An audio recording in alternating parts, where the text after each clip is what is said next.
Parasnya dan keupayaan kita ada. Umpamanya, kapasiti kewangan kerajaan mestilah diteruskan secara berhemah. Kerana hutang statutari kerajaan itu 64% kepada KDNK, ini masih di bawah statutari 65%. Begitu juga pinjaman luar pesisir.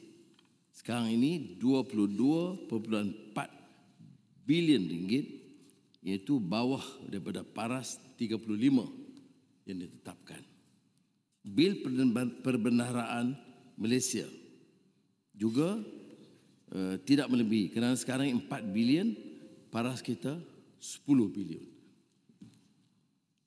Jadi hutang yang terbesar masih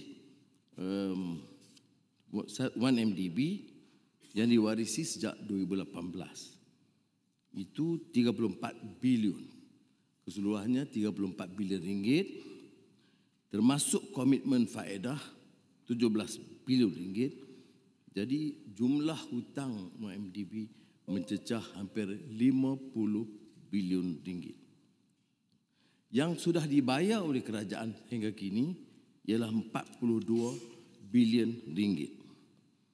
Ini termasuk prinsipal dan faedah.